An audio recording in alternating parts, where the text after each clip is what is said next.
Body alkaline होनी चाहिए, body alkaline होनी चाहिए। सारा दिन आजकल हेल्थ में, न्यूट्रिशन में यही बात कर रहे हैं, बॉडी अल्कलाइन होनी चाहिए।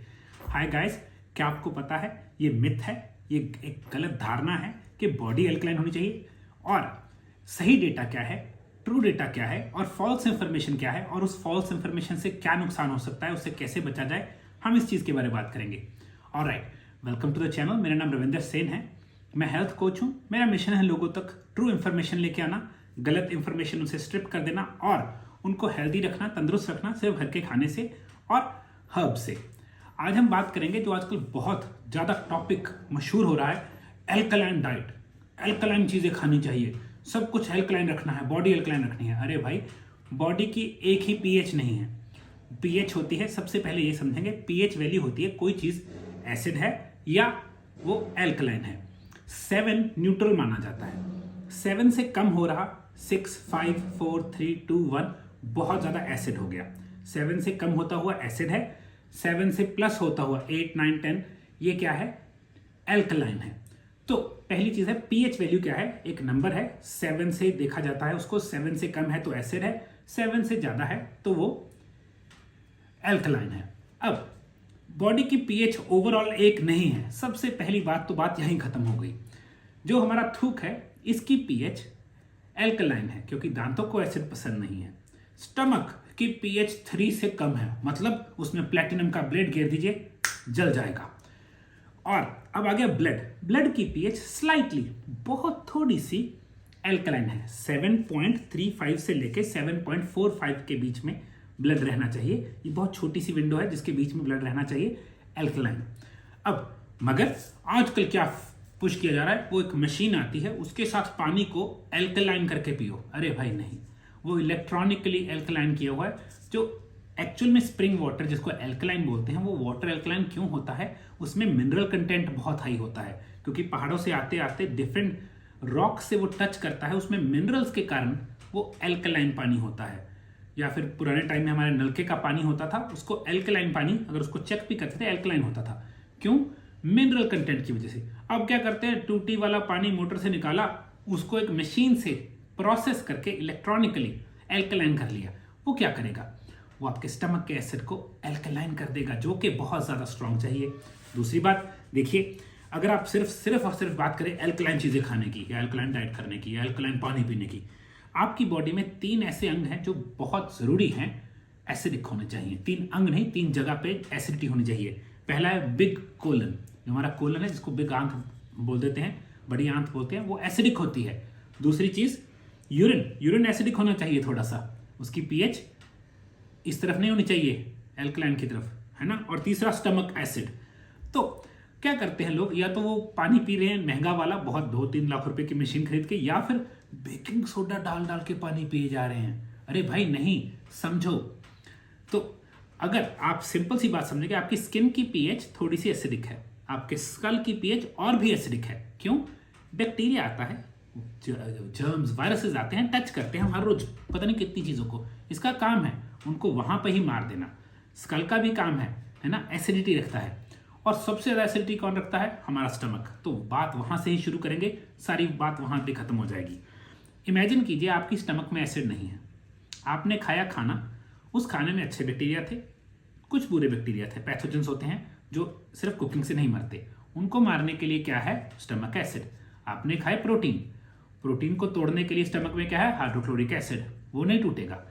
अगर आप चाहते हैं आपकी डाइजेशन की धज्जियां उड़ जाए, आपके कोलन की पीएच एल्कलाइन हो जाए और आपके यूरिन की पीएच एल्कलाइन हो जाए और आपके जिसको हम बोलते हैं कि स्टमक एसिड, कोलन और यूरिन तीनों की पीएच खराब हो जाए, तो आप एल्कलाइन डाइट करेंगे। मगर हम तो वो चाहेंगे ही नहीं। हम चाहते हैं हमारी डाइजेशन, जो हम खाएं वो अच्छी तरह पचे यहाँ पे, ताकि उसके अगली स्टेजेस पे वो अपना एब्जॉर्प्शन कर पाएं। आंत, छोटी आंत, बड़ी आंत, सब कुछ एब्जॉर्ब करती है। तो अगर आप सोचे एल्कलाइन एल्कलाइन करने वाले, बड़ी हंसी की बात है, जो फूड है ना उसमें 3 चीज़ें होती हैं। हर एक फूड में 3 चीज़ें होती है, कार्बोहाइड्रेट्स, प्रोटीन और फैट्स, ये होते ही होते हैं। तो जो लोग बोलते हैं ना एल्कलाइन एल्कलाइन, प्रोटीन को क्या बोलते हैं, अमीनो एसिड्स, एसिड वर्ड याद रखना, एसिड। फैट्स को क्या बोलते हैं, फैटी एसिड्स। अरे भाई आप एसिड निकाल ही नहीं सकते, हमारी डाइट में जरूरी है ये। सिर्फ कार्बोहाइड्रेट खा के कोई जी नहीं सकता, वो क्या हो जाएगा, वो डायबिटिक होकर मरने तक पहुंच जाएगा, अनलेस उसका वर्कआउट 4 घंटे से 5 घंटे डेली हाई इंटेंसिटी हो, वरना वो कार्बोहाइड्रेट्स पे सर्वाइव करना इम्पॉसिबल है। मगर फिर भी उसको प्रोटीन और फैट चाहिए। तो अगर हमारी फूड में हमेशा एसिड्स हैं, वो क्यों हैं? ताकि हमारी बॉडी को जो एसिड चाहिए है ना, उसको बनाने के लिए कई जगह पे एसिड चाहिए, कई जगह पे एल्कलाइन चाहिए, वो बॉडी खुद हैंडल करती है। आप उसको उल्टी सीधे चीजें डाल के उसके एसिड और पीएच को खराब मत कीजिए, एल्कलाइन को, है ना। तो कई लोग बेकिंग सोडा पी रहे हैं, कोई डाइट ऐसी खा रहा है, कोई पानी ऐसा पी रहा है जो एल्कलाइन है, नहीं, रॉन्ग आइडिया। मैं जब भी पानी पीऊंगा, अगर वो आरओ वाला पानी है, मैं उसमें थोड़ा सा नमक डालूंगा, उसमें नींबू और थोड़ा सा एप्पल साइडर डाल लेंगे, तो उसकी एल्कलाइन नहीं रहेगा, वो थोड़ा सा विद मिनरल्स, मैंने उसको क्या किया, विद मिनरल्स उसको थोड़ा सा एसिड किया। और बस एक ध्यान रखना है, जब पीना है वो स्ट्रॉ के साथ पीना है, क्योंकि दांतों को थोड़ा सा एसिड तंग करता है, उनको येलो करता है। तो अगर आपने वो स्ट्रॉ लगा के पिया, वो सीधा स्टमक में गया। अगर आपको दिक्कत है, कई लोगों को एप्पल साइडर गला को बहुत 1-2% लोग भी नहीं है जिनको चोक करता है, उनको हम बोलते हैं बीटेन हाइड्रोक्लोराइड कैप्सूल लेना है 2 पानी के साथ, वो जाके स्टमक में खुल जाएंगे। स्टमक एसिड, अगर आपके स्टमक में एसिड कम है, एक एंजाइम बनाती है स्टमक पेप्सिन।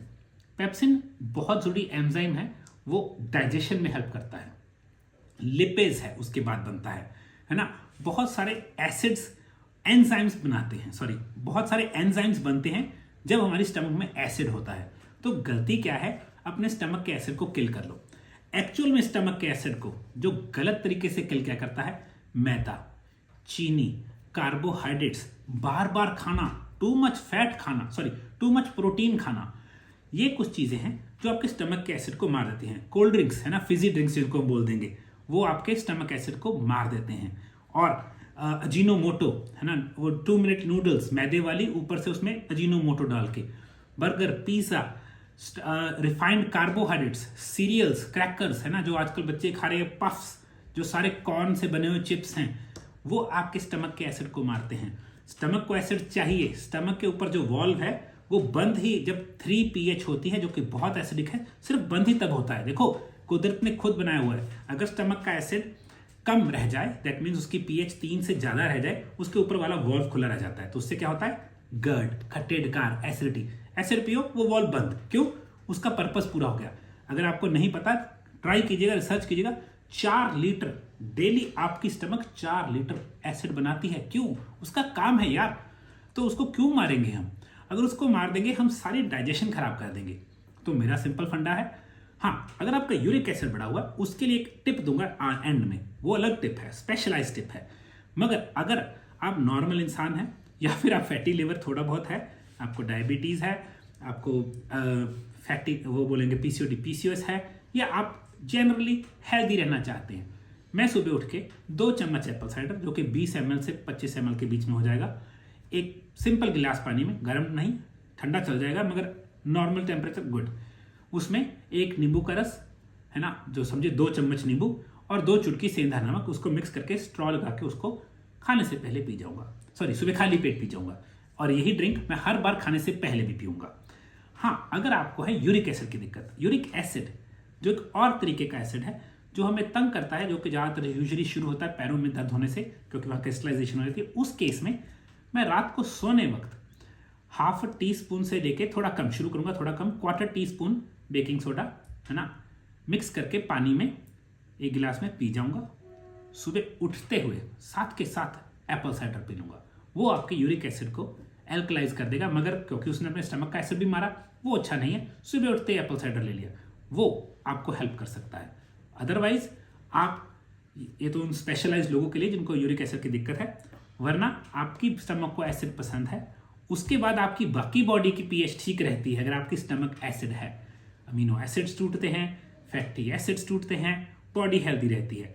तो गलत मिस इन्फॉर्मेशन से बचें, एल्कलाइन के चक्कर में अपनी बॉडी को अनहेल्दी नहीं कर लीजिए और बाहर पे भरपाई करनी पड़े। हमने ये समझना है कौन से बॉडी पार्ट का क्या पर्पस है और उसको कैसे रखना है। तो अच्छी इन्फॉर्मेशन के लिए हमारे साथ जुड़े रहिए, प्लीज़ चैनल को लाइक और सब्सक्राइब कीजिए। और अगर आप अच्छा इन्फॉर्मेशन चाहते हैं, आप हमारे साथ जुड़ के हमारे कोच ट्रेनिंग प्रोग्राम ले सकते हैं। हम आपको ट्रेन करेंगे, सिखाएंगे कि लोगों को तंदुरुस्त कैसे करना है। And again please forward the video, it will help someone else. And thank you very much. आपने इतना टाइम दिया, वीडियो देखी, आई अप्रिशिएट दैट। बाय।